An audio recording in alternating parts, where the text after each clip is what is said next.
ఇదిగోనమ్మా నీ బిడ్డడు.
మాతయాయె వీడిటులా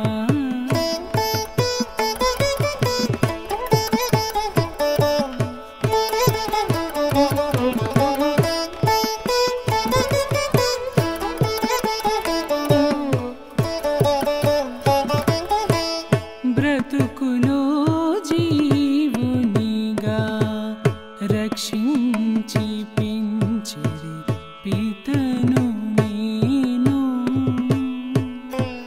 బ్రతుకులో జీవునిగా రక్షించి పెంచిరి పితను నేను జీవుడుగా పెరిగిడి రక్షణ బాధ్యత గలవాడి వీడు జీవుడుగా పెరిగిడి రక్షణ బాధ్యత గలవాడి వీడు పితలముగా సంధానమును సమముగా సాధింపగను పితలముగా సంధానమును సమముగా సాధింపగను పితనైతి నేనిటులా పితయాయె వీడిటులా పితనైతి నేనిటులా పితయాయె వీడిటులా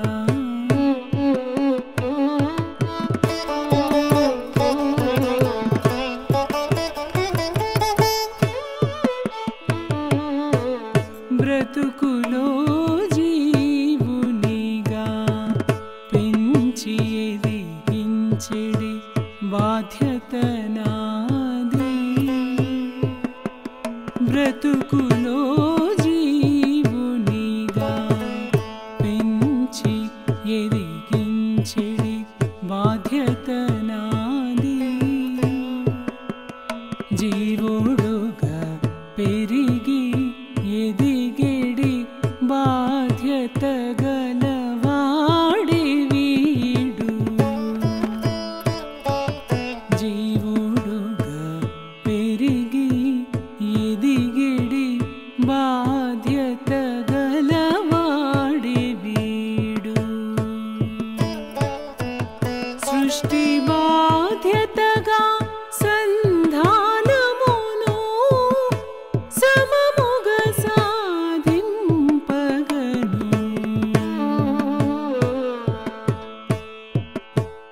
సృష్టి బాధ్యతగా సంధానమును సమముగా సాధింపగను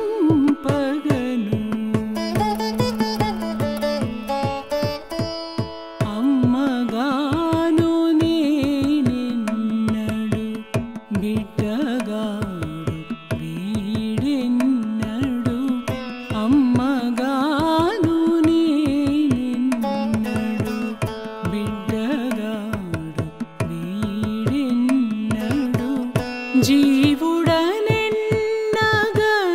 నేను జీవుడి ఎన్నగను వీడు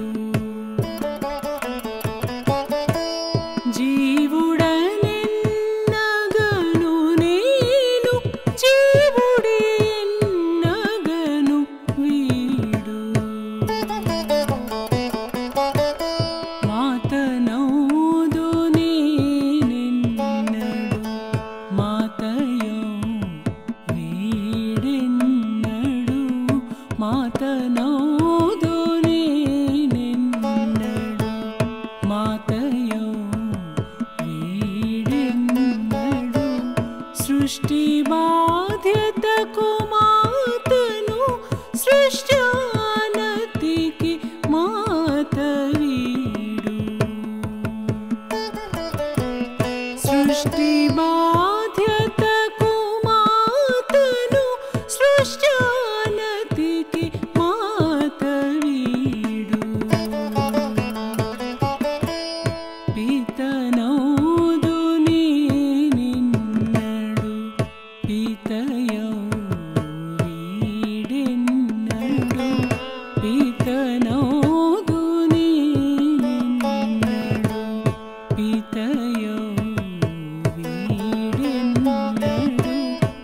సృష్టివాద్యతకు పితను సృష్ట్యానతికి పితవీడు సృష్టివాద్యతకు పితను సృష్ట్యానతికి పితవీడు అమ్మగాను నేనెన్నడు బిడ్డగాడు వీడెన్నడు అమ్మగాను నేనెన్నడు బిడ్డగాడు వీడెన్నడు జీవుడనెన్నగను నేను జీవుడి ఎన్నగను వీడు జీవుడనెన్నగను నేను జీవుడి ఎన్నగను వీడు పాలుగావు చేపినవి సంస్కారపు పలికింపులివి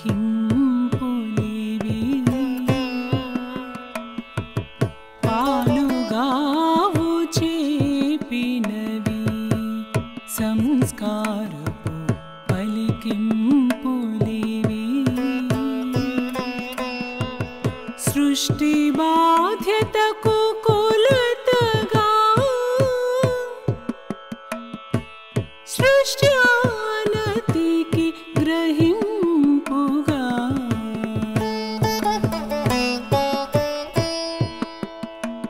సృష్టి బాధ్యతకు కొలతగా సృష్ట్యానతికి గ్రహింపుగా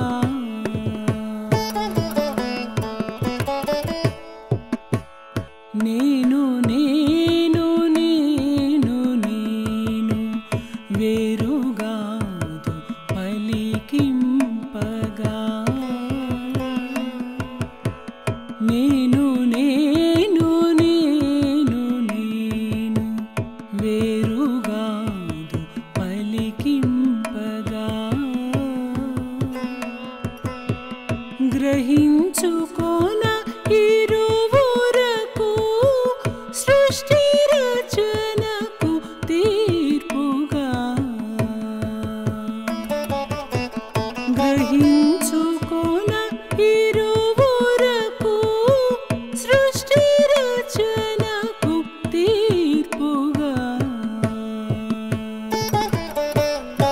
అమ్మగాను నేనెన్నడు బిడ్డగాడు వీడెన్నడు అమ్మగాను నేనెన్నడు బిడ్డగాడు వీడెన్నడు జీవుడనెన్నగను నేను జీవుడి ఎన్నగను వీడు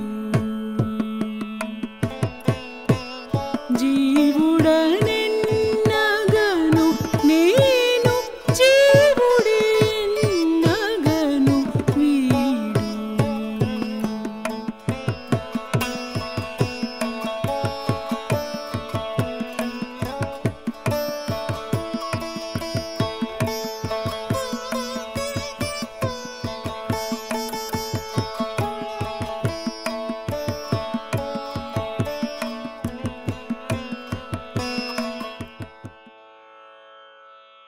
అమ్మనైతినే నెటుల బిడ్డడాయే వీడెటుల.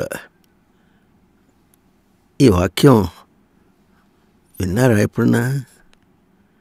లోకంలో ఇట్లాంటి మాటలు ఉండవు. అమ్మ బిడ్డ అంటే పరస్పరం అన్నట్టుగా వాత్సల్య బంధంలో బాగా ఇరుక్కుని పోతారు. కానీ గర్భము చరితము విన్న తర్వాత లోపల బిడ్డడు వాడి తపస్సులో వాడున్నాడు. తల్లి వాడి తపస్సుకి తపస్సు అందించేటటువంటి వనిత అయింది.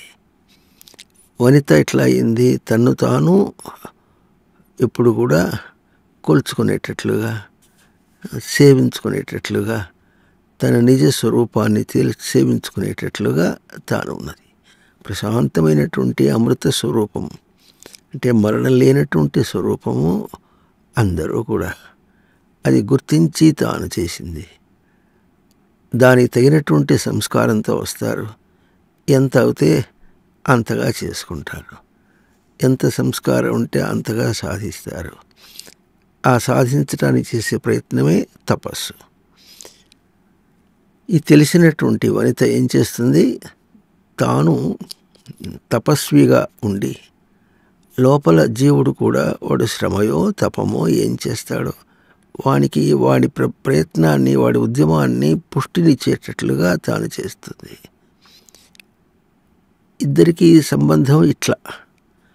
అందువల్ల తనేముంటుంది?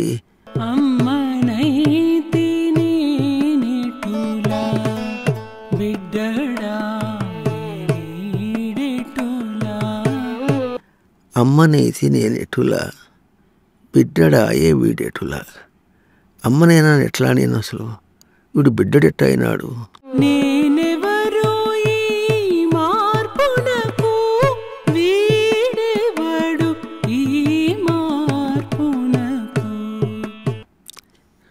నేనెవరు ఈ మార్పునకు, వీడెవరు ఈ మార్పునకు. తపస్వి అయినటువంటి నేను అమ్మ అనే ఒక మార్పుతో నన్ను నేను గుర్తించుకోవాలంటే తపస్సుతో గుర్తించుకోవాలా, అమ్మ అనే దాంతో గుర్తించుకోవాలా? అట్లాగే ఈ బిడ్డడు కూడా వాడు తపస్విగా తన్ని గుర్తించుకోవాలన్నా బిడ్డడుగా గుర్తించుకోవాలా అంటే గబుక్కున మనం ఏమంటాం? ఎట్టయితే ఏం గనక రెండూ ఒకటే కదా అని అంటాం. కాదుగా. అమ్మ నశించేది, బిడ్డడు నశించేవాడు. వాళ్ళ తపస్సు శాశ్వతమైనటువంటిది. కనుక ఇద్దరూ కూడా ఒక శాశ్వతమైన దాన్ని గుర్తించుకుని తనదుగా గుర్తించుకోవాల్సిన వాళ్ళు ఒక అశాశ్వతమైన నశించేటటువంటి దాంతో గుర్తించుకోవటం అంటే ఎట్లా అంటున్నది ఆ వనిత. అమ్మనైతి నేనెటులా బిడ్డడాయే వీడెటులా. నేనెవరు ఈ మార్పునకు, వీడెవరు ఈ మార్పునకు. ఇంకా ఏముంటుందంటే అమ్మనైతి నేనెటులా బిడ్డడాయే వీడెటులా.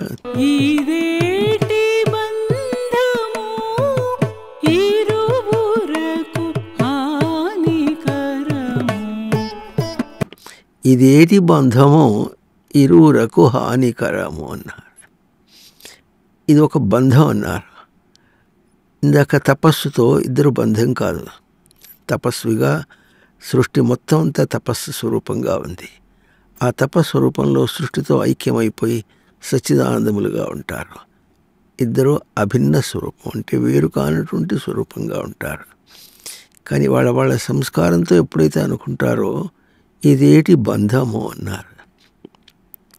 ఈ బంధం ఎట్లా ఉంటుందంటే తెగేది కాదు, నిలిచేది కాదు.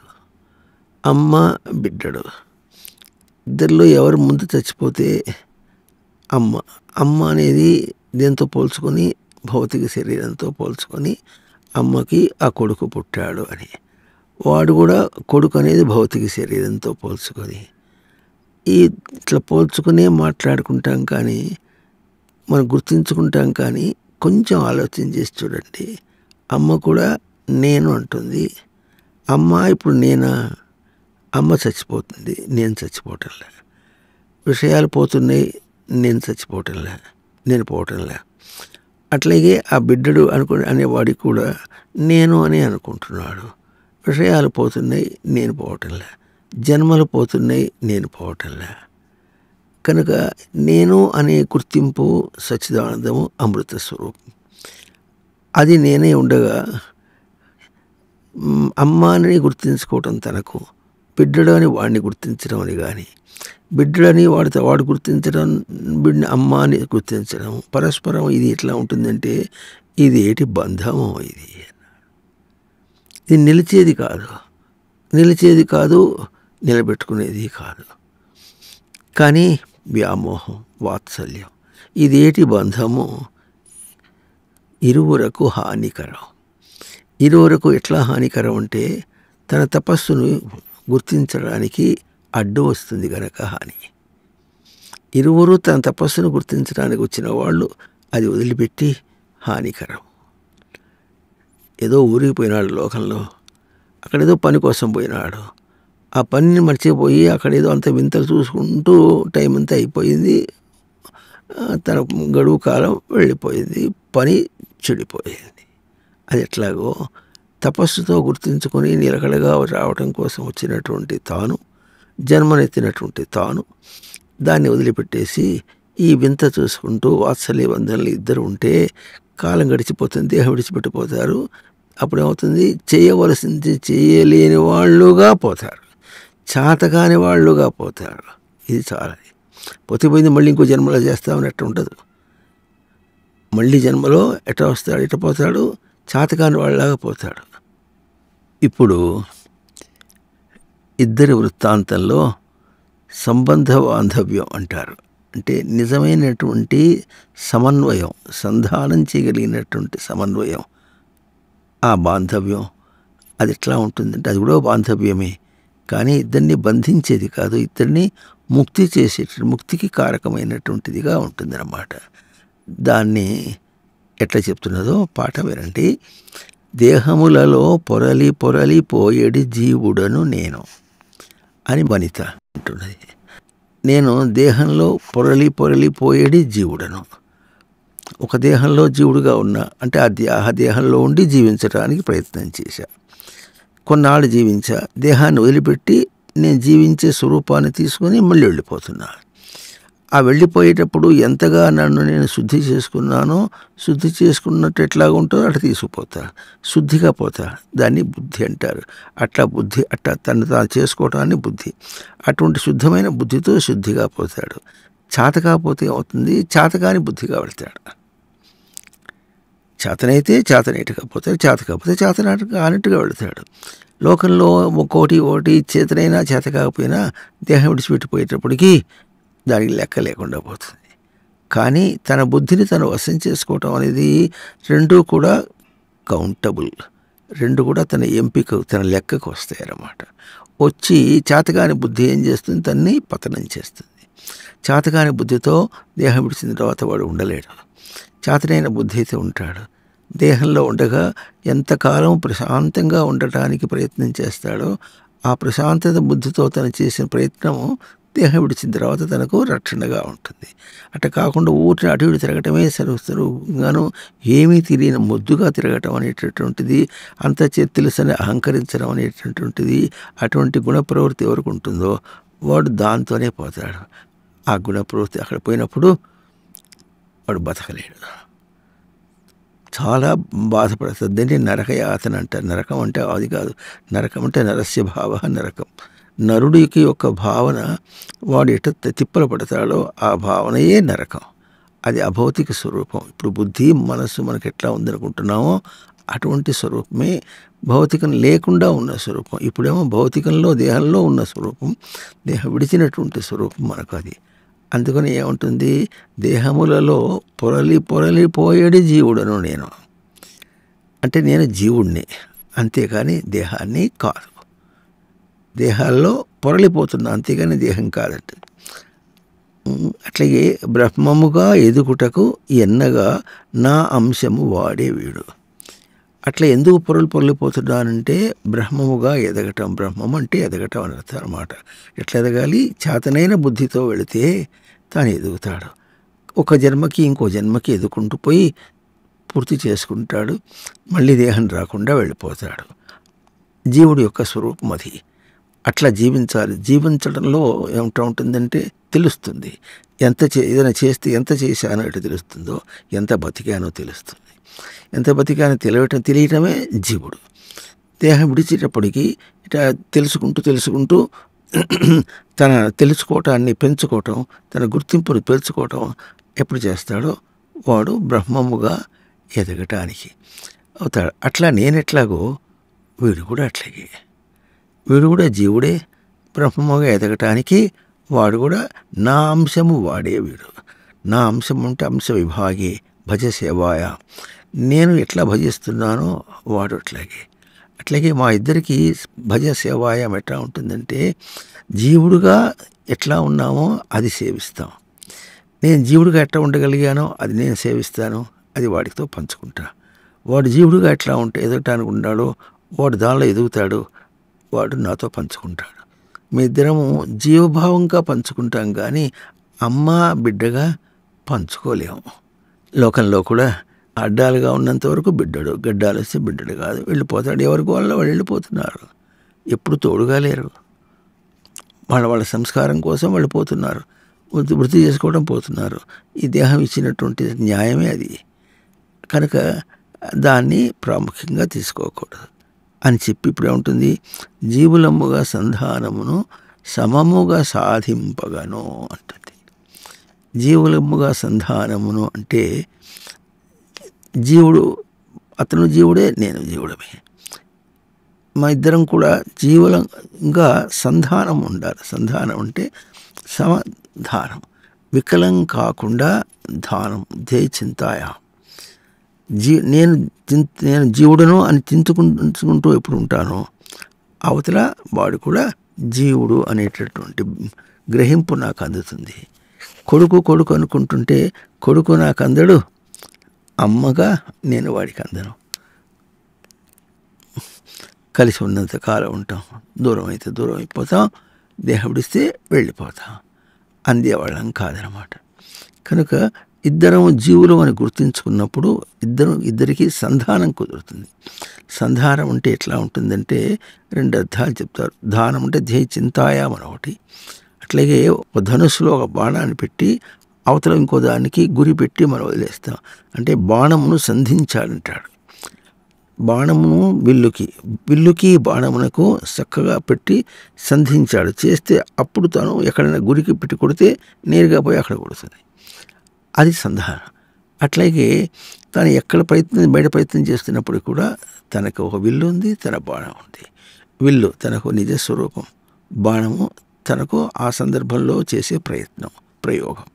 ఆ రెండింటిని సంధానం చేయాలి. చేస్తే బయట తిరిగేటప్పుడు బయట తనకు వ్యత్యాసం కాకుండా, అట్లా తాను వికలం కాకుండా ఉంటుందన్నమాట. కనుక మా ఇద్దరం వికలం కాకూడదు. వికలం కాకుంటే చెదిరిపోకూడదు. చెదిరిపోకుండా ఉండేటటువంటిది మాకు. అవునా? అందువల్ల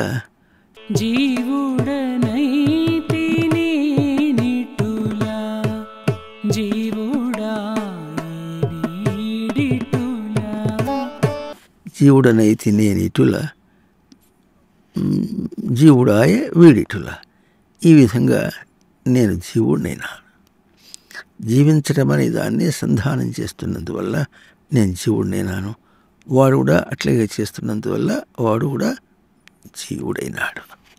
దేహమును భౌతికముగా కొలిచిన రీతిని మాతను నేను, అభౌతికముగా పలికించి కొలిచి కూర్చిన మాతయే వీడు.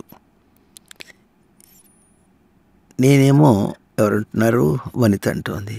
నేనేమో దేహమును భౌతికంగా కొలిచిన రీతిని, దేహాన్ని భౌతికంగా కొలిచా. ఏ దేహాన్ని? ఆ జీవుడనే వాడు వచ్చాడే, వాడి దేహాన్ని నేను భౌతికంగా కొలిచి ఇచ్చా. ఇన్ని కణములు అని కొలుచుకోవటానికి, భౌతికంగా కొలుచుకోవటానికి నేను ఇచ్చా. అట్లాంటి మాత అంటే మాతీతి మాత అంటే కొలత, మామా అని కొలత అని. అటువంటి కొలతను నేను, దేహాన్ని కొలిసి ఇచ్చినటువంటి కొలతను నేను. అట్లాగే మరి వాడు అభౌతికముగా పలికించి కొలిచి కూర్చిన మాత వీడు. అభౌతికంగా వాడి సంస్కారాన్ని కొలుచుకున్నాడు, ప్రతి కణంలో కొలుచుకున్నాడు. కణం అంటే కణ శబ్దే కణ నిమీలనే, పలికించుకొని నిమీలనం అంటే దానిలో సమన్వయం కావటం అన్నమాట.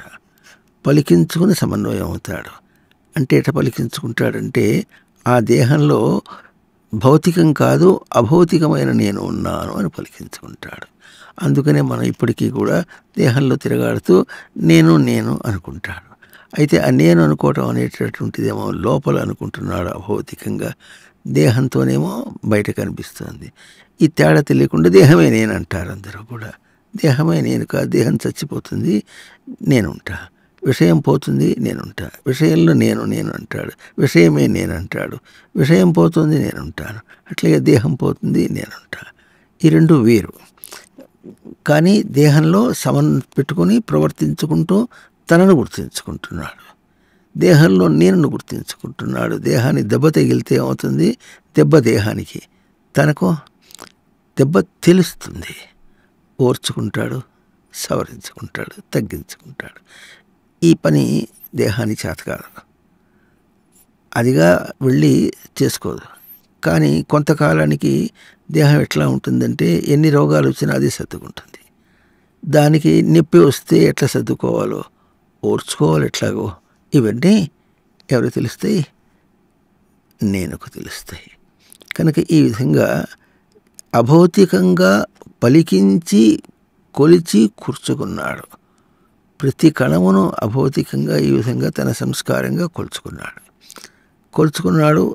తర్వాత కూర్చుకున్నాడు, అన్ని కణములను కూర్చుకున్నాడు. కనుక ఈ విధంగా కొలుచుకున్నందువల్ల వీడు కూడా మాత కొలుచుకున్నాడు. అంటే భౌతికంగా కొలిచి ఇచ్చింది వనిత మాత, అది కూడా మాత అయింది. అభౌతికంగా కొలిచి పలికించుకుని కొలిచి కూర్చుకున్నాడు కనుక వీడు మాత. అభౌతికంగానే మాత అని కొలత ఇద్దరికీ కూడా అభౌతికమే. అది గుర్తించాలి. వాడు తపస్సు చేశాడు, తపస్సుకు నేను తపస్సుకు అందించాను. ఆ తపస్సులో వాడు తను కొలుచుకున్నాడు, నేను నన్ను కొలుచుకున్నాను, నా సంస్కారాన్ని కొలుచుకున్నాం. అందువల్ల ఇద్దరం మాతలం. మాతలముగ సంధానమును సమముగా సాధింపగను అన్నాడు. మాతలముగా అంటే ఇద్దరం మాతలమే. ఇద్దరం మాతగా అని అర్థం అనమాట. మాతలముగా సంధానమును, సంధానం అంటే ఇద్దరికీ పరస్పరమైనటువంటి అన్వయం ఎట్లా ఉంటుందో సమముగా సాధించాలి. ఎప్పటికప్పుడు వికలం కాకుండా, సమ అవైకల్యే, అది సమ అంటే వికలం కాకుండా, చెదరిపోకుండా సాధింపగను. ఇందాక కూడా జీవుడుగా సంధానమును సమముగా సాధింపగను. ఇప్పుడు మాతలముగా సంధానమును సమముగా సాధింపగను అంటుంది. కనుక ఈ విధంగా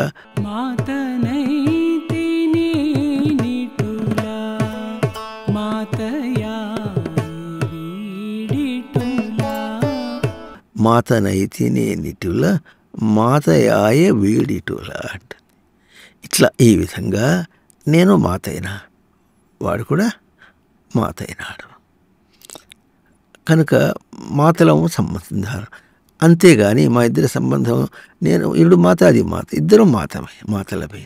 ఇద్దరు మాతలముగా పరస్పరం అనేటటువంటిదే మాకు సంబంధం. కానీ అమ్మ కొడుకు సంబంధం లేదు, అమ్మ బిడ్డడి సంబంధం లేదు అంటున్నది ఎవరంటున్నారు? ఆ వనిత అంటుంది. బ్రతుకులో జీవునిగా రక్షించి పెంచడి పితను నేను, జీవుడుగా పెరిగడి రక్షణ బాధ్యత గలవాడే వీడు. ఇప్పుడు రక్షణ అన్న పదంతో వస్తుంది. పాతీతి పిత, పా రక్షణే అని. రక్షించేవాడు తండ్రి, రక్షింపబడేవాడు కూడా అని అర్థం వస్తుంది. ఇప్పుడు ఇక్కడ ఆ బిడ్డ యొక్క దేహం ఎదుగుతూ ఉంటే వాడికి భౌతికంగా ఏం కావాలో అవన్నీ పెట్టి అందించి చేసి వాడికే వాడు దేహంతో నిలిచేంత వరకు కూడా ఏం చేస్తాను? నేను జీవునిగా రక్షించి పెంచడి పితను నేను. దేహంతో పోల్చుకోకుండా వాడు జీవుడు, నీవు జీవుడవు అని చూపించుకుంటూ దేహం పక్వం అయ్యేంత వరకు, పక్వంగా వాడు గ్రహించేంత వరకు నేను వాడిని రక్షిస్తా. ఆ రక్షించడం అంటే పెంచి రక్షించడంతో ఈ విధంగా నేను పిత అయినా. పిత అంటే తండ్రి అని మామూలుగా తెలుగు అర్థం చెప్తారు. తండ్రి వేరు, పిత వేరు. తండ్రి అంటే అమ్మ నాన్న తండ్రి అలాగా. ఇది ఇట్లా ఉంది, రక్షకుడను నేను అర్థం అన్నమాట.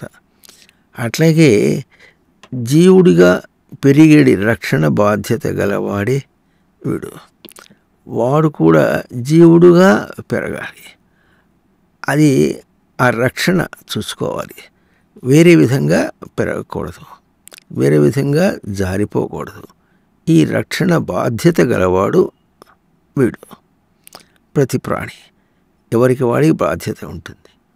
ఇప్పుడు వనితకు కూడా తన రక్షణ తాను చూసుకుంటూ ఉంటుండగా తన రక్షణ రక్షించుకోవటం అంటే ఎట్లా ఉంటుందో ఆ బిడ్డడికి దేహం ఎదిగి యవ్వనం రావటం అంటారు. యవ్వనం అంటే తన సంస్కారాన్ని తాను చేరటం అని అర్థం.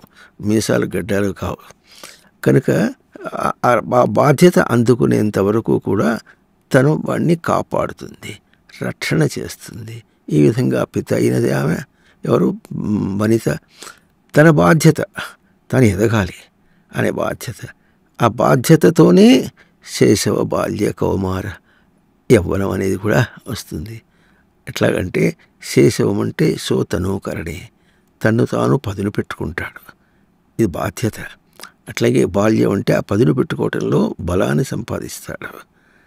ఆ తర్వాత ఆ బలాన్ని సంపాదించుకుంటే ఏం చేస్తాడంటే కౌమారం వస్తుంది. కౌమారం అంటే కుత్సితమును మారయతి, కుత్సితమును నాశనం చేసుకుంటాడు, చాతకాంతనాన్ని నాశనం చేసుకుంటాడు. కనుక ఈ విధంగా ఇది కౌమార దశ. ఆ తర్వాత తన సంస్కారాన్ని చేరుకుంటాడు. పాటించగలిగినటువంటి శక్తితో, పాలన చేసుకోగలిగిన శక్తితో చేరుకుంటాడు. కనుక యవ్వనం అన్నారు. ఇది ఆ యవ్వనం చేరాలి. ఇట్లా ముందు పదును పెట్టుకోవటం, తర్వాత బలం పుంజుకోవటం, తర్వాత దోషాన్ని తీసేసుకోవటం, తర్వాత అందుకోవటం అనేటటువంటి అంశములు వచ్చేంత వరకు కూడా వనిత ఏం చేస్తుంది, వనిత అతనికి రక్షణగా ఉంటుంది, దేహాన్ని రక్షణగా ఉంటుంది. వీడు ఈ విధంగా పదును పెట్టుకోవటము, ఎదగటము, బలం పుంజుకోవటము, దోషమును తీసేయటము, మళ్ళీ అందుకోవటము అనేటటువంటి విధంగా రక్షణగా ఎదిగే బాధ్యత విడుకుంది. అంతేగాని పసిపిల్లవాడు కదా అని చెప్పేసి అల్లరి చేయటం, బాలుడు కదా అని అల్లరి చేయటం, కౌమారం కదా అని అల్లరి చేయటం, అటు ఇటు తిరగటము, యవ్వనం కదా అని పెళ్లి చేసుకుని కులకటము, ఇవన్నీ కాదు. ఇది వాడి బాధ్యత కాదు. వాడిని రక్షించవు ఇవి. ఎందుకు రక్షించవంటే అటే పోతాడు. లోపల సమత్వము, ప్రశాంతతని పోగొట్టుకుంటాడు. అందువల్ల వాడిని రక్షించదు. వాడు అట్ట పోకుండా తను తాను నిలబెట్టుకోవటం అనేటటువంటి దాని చేత తాను ఏమవుతాడు, పిత అవుతాడు. కనుక ఈ విధంగా నేను కూడా పితనే, వీడు కూడా బిడ్డ అనేవాడు, వీడు కూడా పితయే.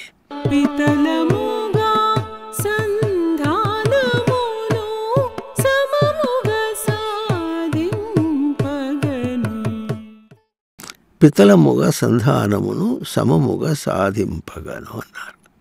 ఇద్దరం పితలముగా, పిత స్వరూపములుగా సంధానం చేయాలి. సంధానం అంటే పరస్పరం కావాలి, ఒకరికొకరు ఇదే పంచుకునేటట్లుగా ఉండాలి సంధానమును. దీన్ని సమముగా సాధింపగను, వికలం కాకుండా చెదిరిపోకుండా సాధించాలి. అట్లా ఉండేటట్లుగా మా ఇద్దరికి సంధానమే కానీ అమ్మ కొడుకు కాదు. కనుక ఇప్పుడు నేనేమవుతున్నాను,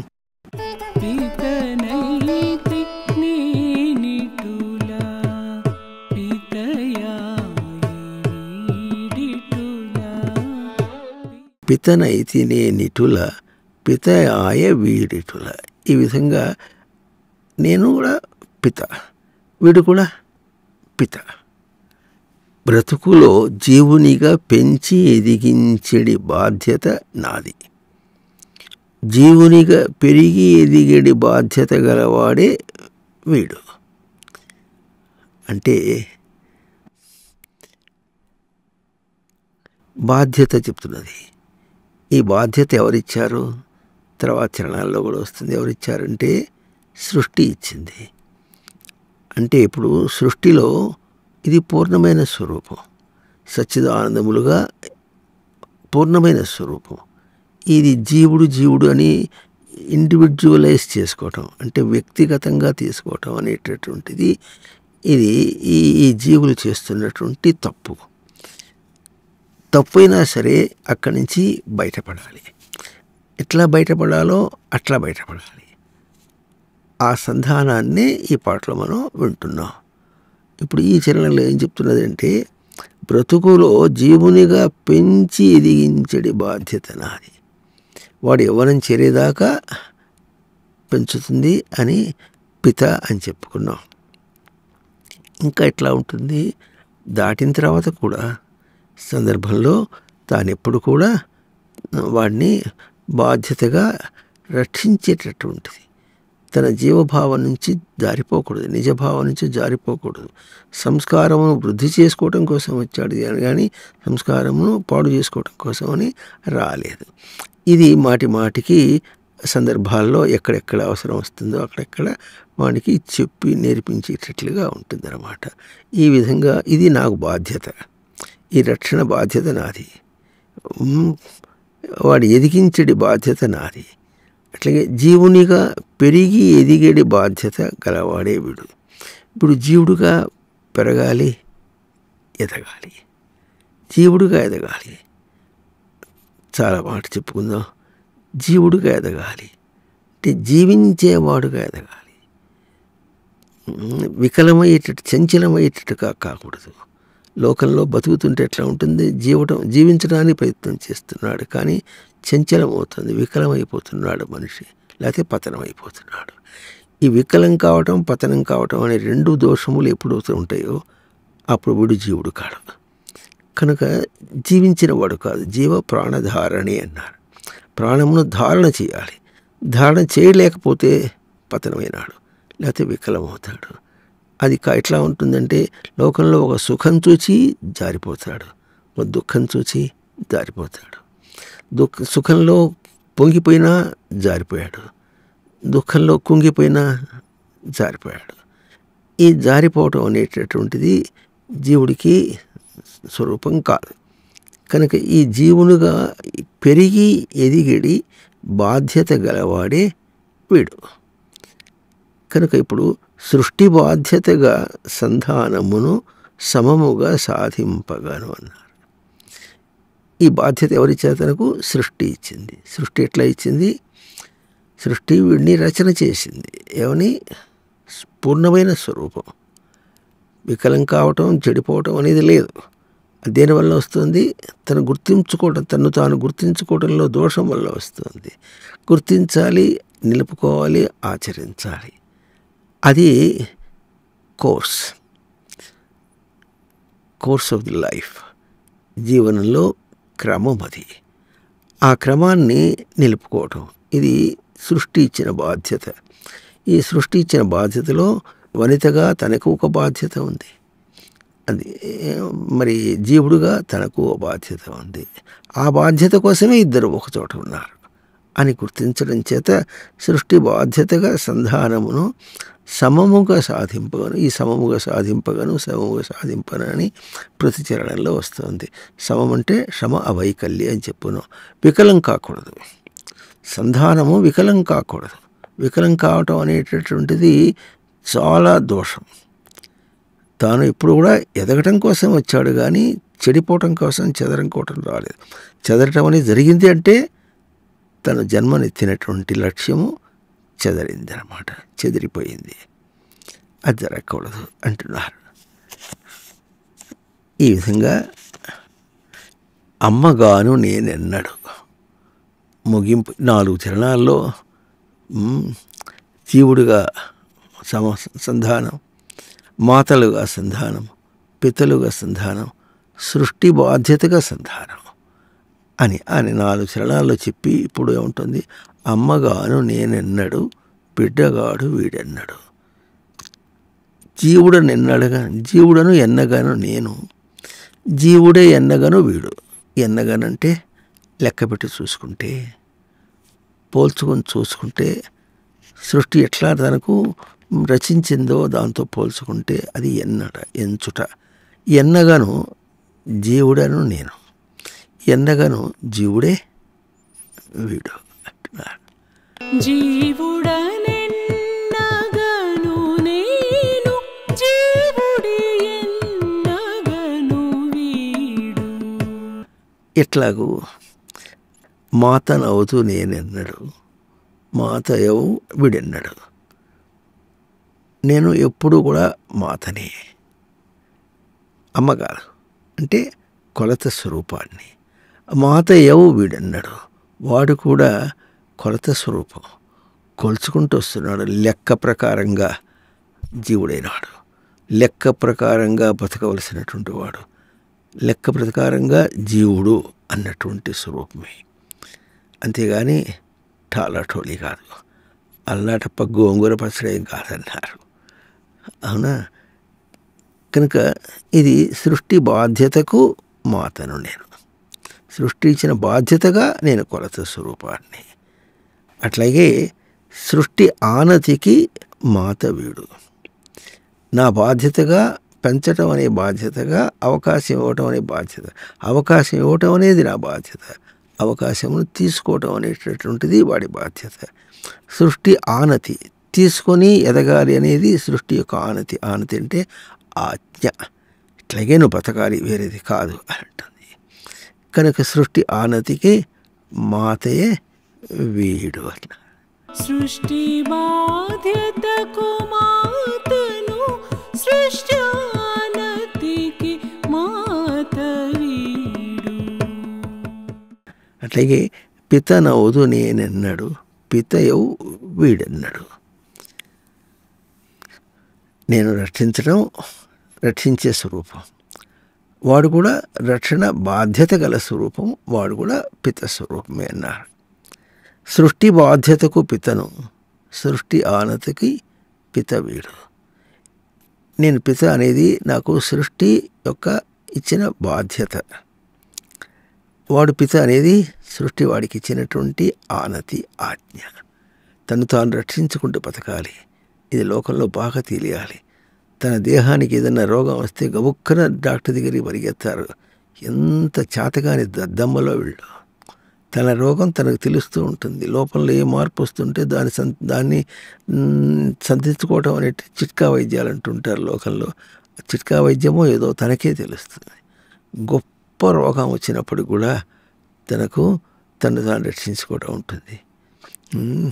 మరి ఒళ్ళు పేలిపోయేటటువంటి జ్వరం, ఎంత పెద్ద జ్వరం ఉన్నప్పుడు కూడా రెండు చెవులు మూసుకొని పడుకుంటే తగ్గిపోతుంది. తెలియదు, అది డెలీరియం అని, 106 డిగ్రీల టెంపరేచర్ అని, అదని ఇదని చెప్పి ఎంతగా చేస్తారు. కడుపులో నొప్పి వస్తే డాక్టర్ దగ్గరికి పోయి కడుపులో నొప్పి అంటారు. కడుపులో నొప్పి అంటే కడుపులో నొప్పి చాలా కారణాల వల్ల వస్తుంది. డాక్టర్కి ఏం తెలుస్తుంది దేనివల్ల వచ్చిందో? తన అలవాట్లు చెప్పడు. నీ అలవాట్లు ఏమిటని డాక్టర్ అడగడు. ఇచ్చిన తర్వాత ఏం చేస్తాడు? ఒక పెయిన్ కిల్లర్ ఇచ్చేస్తాడు. అది కొంతకాలం అది సర్దుకుంటుంది. ఆ సర్దుకుంటే లోపల నీకు నొప్పి తెలియకుండా పెయిన్ కిల్లర్ ఇచ్చేది అయిపోయా. గుడ్డి సూత్రం. తగ్గింది అదే సర్దుకుంటుంది. ఆ సర్దుకునే లోపల నీకు ఓర్పు లేదు, అందులో ఏం చేస్తాడు? పెయిన్ కిల్లర్ ఇస్తాడు. అది కూడా ఒక కొత్తగా కడుక్కున్నాడు. ఆ కడుక్కునేప్పటికే చాలా గొప్ప అయిపోయింది వీడి సంగతి. అది వేసుకుంటుంటే మన సైడ్ ఎఫెక్ట్లు ఎన్ని వస్తాయి? చాలా వస్తాయి. తన దేహాన్ని తాను తెలుసుకోవటం అనేటటువంటిది, ఈ రోగాన్ని తప్పించుకోవడం. తినటంలో దోషాలు చాలా వస్తాయి. నోరు జయించాలి. చితే రసే సర్వం చితం అంటారు. రసనేంద్రియాన్ని జయించిన వాడు అన్నీ జయించిన వాడు అవుతాడు. కనుక రసనేంద్రియాన్ని జయించి ఏం చేయాలో దాన్ని దేహాన్ని చూసుకుంటూ ఉండాలి. ఎందుకంటే మనం ఎక్కడ తిరుగుతున్నాం? నదిలో తిరుగుతున్నట్టుగా ఉన్నాం. నది ఎట్లా ఉంటుంది? ఎప్పుడు కూడా రోడ్డులాగా ఉండదు. ఎక్కడికెక్కడ జారావా హరోహరి అంతే, లోపలికి వెళ్ళిపోయినాం అనమాట. అట్లా మనకు ఎప్పుడు ఒడుదుడుకులుగా ఉండేటటువంటి స్వరూపంలోనే మనం ఉంటున్నాం అనమాట. అందువల్ల మనం జాగ్రత్తగా ఉండాలి. ఈ జాగ్రత్త దేహం తినటంలో జాగ్రత్తగా ఉండాలి. యుక్త ఆహార విహారస్య యుక్త చేష్టస్య కర్మసు యుక్త స్వప్న అవబోధస్య యోగో భవతి దుఃఖ. ప్రశాంతంగా మన బతకాలని 3 ఉపాయాలు చెప్పారు. యుక్త ఆహార విహారములు, తినటము తిరగటం. యుక్త చేష్టస్య కర్మసు, చేసే పనులు కూడా మనకి ఎంత కావాలో అట్లాగే చూసుకొని చేసుకోవాలి. అంతేగాని ఊరికి పరిగెత్తి చేసుకోవాలనుకోవద్దు. పరిగెత్తి పాలు తాగే కంటే నిలబడి నీళ్లు తాగటం మేలని. చేసే పనులు యుక్త చేష్టస్య కర్మ యుక్త స్వప్నావబోధస్య, తగు మాత్రంగా నిద్రపోవాలి, తగు మాత్రంగా మెలకువగా ఉండాలి. దేహంతో నిద్రపోవటం ఒకటి, దేహంతో మెలకుతో ఉండటం ఒకటి. బుద్ధితో నిద్రపోవటం ఒకటి, బుద్ధితో మెలకువగా ఉండటం మరి. బుద్ధితో బయట విషయాల్లో నిద్రపోవాలి, తన విషయంలో జాగ్రత్తగా ఉండాలి. అట్లాగే లౌకికంగా అవబోధన అంటే బుద్ధితో జాగ్రత్తగా ఉండాలి, విషయాల్లో జాగ్రత్తగా ఉండాల్సిన అవసరం లేదు. బుద్ధితో జాగ్రత్తగా ఉంటే ఏం చేస్తుందంటే విషయాల్లో మనం మోసం చేసుకోకుండా మన జాగ్రత్త మనని రక్షిస్తుంది. కనుక ఈ విధంగా సృష్టి బాధ్యతకు పితను, సృష్టి ఆనతికి పితనే వీడు అన్నాడు. తెలియాలి, అర్థమైందా? ప్రతివానికి సృష్టి ఆనతి ఉంది, ప్రతివానికి కూడా సృష్టి బాధ్యత ఉంది. తను తాను తెలుసుకుని ప్రవర్తించటంలో అవతల వాడికి కూడా అందించి వాడిని కూడా రక్షించేటటువంటి అవకాశం తన దగ్గర ఉంటుంది. కనుక తనకు రెండూ ఉంటుంది. ఇది వనిత బిడ్డలతో పోల్చే కాకుండా అందరికీ ఉంటుంది. విశేషించి వనిత బిడ్డలు అనే దానిలో పిల్లల్ని కంటే ఇట్లా వాళ్ళు పిల్లలు కావాలి, ఇట్లా గుర్తించి పెంచాలి అనేటటువంటి సిద్ధాంతాన్ని, సృష్టి యొక్క సిద్ధాంతాన్ని ఈ పాట చెప్తుంది. సృష్టి బాధ్యతకు పితను, సృష్టి ఆనతికి పిత వీడు. ఈ విధంగా అమ్మగాను నేనెన్నడు, బిడ్డగాడు వీడెన్నడు, జీవుడను ఎన్నగను నేను, జీవుడే ఎన్నగను వీడు. ఇప్పుడు కూడా అమ్మ నేను కాదు, వీడు బిడ్డడు కాదు, నేను జీవుడు, వాడు కూడా జీవుడు అంటున్నారు. ఇంకా పాలుగావు చేపినవి సంస్కారపు పరుకులివి. సృష్టి బాధ్యతకు కొలతగా, సృష్టి ఆనతికి గ్రహింపుగా అన్నారు. తల్లి పాలిస్తుంది, బిడ్డడు పాలు తాగుతాడు లోకం. కానీ స్తన దేవశబ్దే అంటారు. ఆ స్తనములను దేవశబ్దం అన్నారు. అంటే ప్రవర్తనకు పలికిస్తుంది. దైవంపై యొక్క పలుకులు అని మామూలుగా అర్థం ఉంటుంది. ఇంకా విశేషించి ప్రవర్తనకు పలుకులు, సంస్కారాన్ని ఇస్తుంది. తల్లి తన సంస్కారాన్ని పాలతో ఇస్తుంది. వనిత ఏం చేస్తుంది? తన సంస్కారాన్ని శుద్ధి చేసుకొని, శుద్ధి చేసిన సంస్కారపు పాలు ఇస్తుంది. తల్లికి వనితకు ఈ తేడా ఉంటుంది. కనుక పాలు కావు చేపినవి, ఇవి పాలు కావు, సంస్కారపు పలుకులు. సంస్కారాన్ని పలికిస్తుంది. వాడు తాగితే ఎట్లా ఉంటుంది, లోకంలో ఎట్లా ఉంటుంది, ఆకలిస్తుంది, ఏం చేయలేడు. అన్నం పెడితే ఆకలి తీరింది, పని చేసుకుంటాడు అని ఎట్లా ఉంటుందో అట్లాగే సంస్కారం ఇస్తే సంస్కారం తగినట్టుగా వాడు పలుకుతాడు అన్నాడు. సృష్టి బాధ్యతకు కొలతగా, సృష్టి ఆనతికి గ్రహింపుగా. వనిత సంస్కారపును పలుకులను ఎట్లా ఇస్తుందంటే సృష్టి బాధ్యతకు కొలత. సృష్టి బాధ్యత ఏమిటి? వాడికి సచ్చిదానంద స్వరూపములు, జీవస్వరూపాన్ని స్పష్టంగా అందించాలి, పూర్ణంగా అందించాలి. చేతకాని జీవుడు కాదు, అది బతుకే కాదు. చేతనైన జీవుడుగా, ఎదిగే జీవుడుగా, పూర్ణమైనటువంటి జీవుడుగా అటువంటి సంస్కారపు పలుకుల్ని ఇవ్వాలన్నమాట. ఇది సృష్టి యొక్క బాధ్యత. అట్లాగే సృష్టి ఆనతికి గ్రహింపుగా. వీడు తాగుతున్నాడంటే పాలు తాగుతున్నాడని అనుకుంటే పాలుగా తాగట్లేదు. సృష్టి యొక్క ఆనతి, ఆ సంస్కారం నీకు దేహాన్ని ఇచ్చింది, దేహాలను నువ్వు పలికించుకుని వచ్చావు కనుక ఆ దేహాన్ని నీకు ఎట్లా పోషిస్తుందో ఆ పోషించడంలో నీకు సరైనటువంటి సంస్కారం వస్తుంది. గుర్తించి ఆ పలుకులు తీసుకో. ఆ పాలు తాగటం కాదు, ఆ పలుకుల్ని తీసుకో. అది చనుబాలు ఇవ్వటం అనే కానీ తన యొక్క పాలు ఇవ్వటమే కాకుండా ఆ మాత పలికిన ప్రతి పలుకు కూడా తనకు పాలే, తనకు ఆహారమే. ఆ చేసిన ప్రతి ఒక్క అలవాటు కూడా తనకు చేయించడానికి ఎటువంటి అలవాట్లు ఇస్తుందో ఆ వనిత యొక్క తాకటమే తనకు ఇండక్షన్ ఎఫెక్ట్ అంటారు. ఇండక్షన్ అంటే ఇండ్యూసింగ్ చేయటం, అంటే ప్రవేశింప చేయటం. తన సంస్కారాన్ని ఆ జీవుడికి అందింపచేస్తుంది, ప్రవేశింపచేస్తుంది. అంటే అక్కును అంటారు. అక్కును ఇట్లా హద్దుకుందంటేనే వాడికి తన భద్రత వాడికి అందిస్తుంది. దీన్ని వీడియోలో మీరు చూస్తున్నారు కానీ ఎట్లా కనిపిస్తుందో చూడండి. ఎట్లా కనిపిస్తుందో చాలా చోట్ల అక్కడెక్కడ చూపిస్తాం. ఎలక్ట్రికల్ ఇండక్షన్, మ్యాగ్నెటిక్ ఇండక్షన్ అని అంటారు. ఆ ఇండక్షన్ లాగా మనకు కనిపిస్తుంది అన్నమాట. పాలుగావు చేపినవి సంస్కారపు పలికింపులివి, సృష్టి బాధ్యతకు కొలతగా సృష్ట్యానతికి గ్రహింపుగా. నేను నేను నేను నేను వేరు కాదు పలికింపగా, గ్రహించుకొన ఇరువురకు సృష్టి రచనకు తీర్పుగా అన్నారు. ఒరే అబ్బాయి, తప్పది. ఒరే నా కొడక, నా తప్పు. మా నాయన మా జిడ్డు, తప్పు. ఎట్లా పలికించాలి? నేను పలకాలి, నేను అని పలికించాలి, నేను అని. ఇదిగో నేను నేను నేను అని గుర్తించుకునేవాడా అనే పలికించాలి. వేరు కాదు పలికింపగా, ఇంకో విధంగా పలికించకూడదు. అబ్బాయి అన్నావంటే పడ్డావన్నమాటే అబ్బాయి గోతిలో. వింటున్నావా? ఎక్కడ పడ్డాడు? అబ్బాయి గోతిలో పడ్డాడు. అబ్బాయి అని గుర్తించినటువంటి గుర్తింపులో, ఆ మాటలో ఎటువంటి వాత్సల్యం ఉందో ఆ వాత్సల్యంలోకి పడ్డాడనమాట.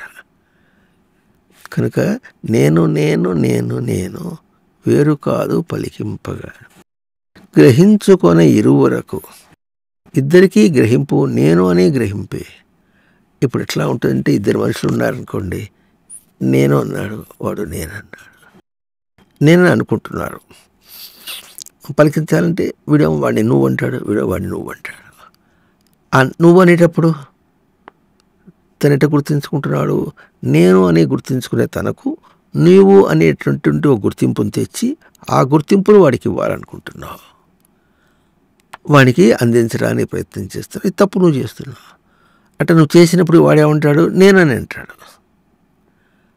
నువ్వు అని పలకరించినంత మాత్రం చేత వాడు నువ్వుగా ప్రవర్తించట్లే, నేనుగానే ప్రవర్తిస్తున్నాడు. ఇది చాలా గొప్ప విశేషం. బాగా తెలుస్తుంది, మన వ్యావహారిక జీవితంలోనే బాగా అర్థమవుతుంది. కనుక ఇది గుర్తించి ఇట్లా అంటున్నారు, గ్రహించుకొన ఇరువురికి గ్రహించడానికి నేను అనేది గ్రహింపు. తన గురించి గ్రహించిన నేను అని మనం అనుకుంటున్నటువంటి ఇతరులు జీవుడు అనుకున్నప్పుడు కూడా నేనే. ఎందుకంటే ఇది జీవుడు ఎంతో అది సమానమైన జీవుడే. సంస్కారం చేత భేదం అవుతుంది. సంస్కారం చేత భేదం అవుతుంటే సంస్కరింప చేసుకొని తీసుకో. ఎక్కువ రేట్ చెప్పేశాడు మార్కెట్కి పోతే, బేరం చేసి మనకి ఎంత కావాలో తీసుకుంటాం. ఏవో కనిపిస్తుంటాయి, మనం ఏం చేస్తాం? మనకేం కావాలో తీసుకుంటాం. అట్లాగే పలికించడం అన్నమాట. ఇంకా సృష్టి రచనకు తీర్పుగా, ఇట్లా గ్రహించడం అనేది సృష్టి యొక్క రచనకు తీర్పుగా, సృష్టి యొక్క రచనకు తీర్పు. తీర్పు అంటే ఇది ఇట్లాకు హైకోర్టులోనూ సుప్రీంకోర్టులోనూ తీర్పు చెప్పారు. ఆ తీర్పుకి ఇంకా వేరే మాటలు చెప్పడానికి వీల్లేదు. అది ఇంతే, ఇంకో వేరేగా చేయడానికి లేదు. అది ఆజ్ఞ, అది పాటించాలి, కమాండ్. అట్లా అంటుందో అట్లాగే సృష్టి రచనకు తీర్పు. సృష్టి రచన చేసింది, తనేమో తీర్పు చెప్తాడు. ఎందుకంటే తన తీర్పే తనకు స్వరూపం. సృష్టి ఎంతనే చెప్పచ్చు, తన సంస్కారంలో అక్కడ తన సంస్కారం యొక్క విలువ బయటపడుతుంది అన్నమాట. నేను నేను నేను నేను వేరుగాదు పలికింపగా, గ్రహించుకొన ఇరువురకు